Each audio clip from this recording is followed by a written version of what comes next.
Всем привет! Давно хотел сделать что-нибудь такое простое, законченное, чтоб в удовольствие и не для видео. Но в итоге краткое видео решил все-таки заснять, а делал я вот такой ключ для 160-го токарного патрона.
Вот таким ключом, я и думаю, еще многие пользуются на 125-м патроне. И вот такой ключ получился в итоге. Ну, это для сравнения. Честно говоря, грел я его больше для воронения. И на пробу напильником вот этот носик. Ну, даже если закалился он, то совсем немного. Но это не критично. Вы видели, что здесь применялись 45-я и 40-я Х сталь. Поэтому прочности этого ключа за глаза. У 125-го патрона вот этот квадрат 9 на 9 миллиметров, а здесь 11 на 11 миллиметров. Сам квадрат получился очень точно. Даже, наверное, точнее, чем вот этот заводской. Выполнен который так себе. 160-й патрон у меня уже довольно давно. За это время я успел приобрести на него комплект обратных кулачков. Куда именно я его планирую использовать, пока не скажу. Но укомплектовал теперь полностью.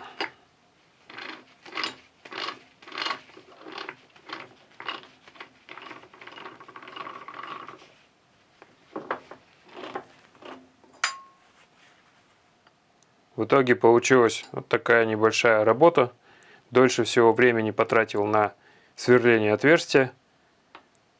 Быстрорез сталь 40 берет уже так себе. Приходится применять значительное усилие. А в данном случае на моих тисках не хватает канавок. Ну или просто призматической формы. Для того, чтобы деталь не съезжала. Поэтому в итоге было проще дорастачивать расточной головкой и выйти на нужный размер для запрессовки. Запрессовка была на холодную. Ну а у меня на этом все. Если вдруг кому-то понравилось, ставьте лайки. Спасибо за просмотр. До свидания.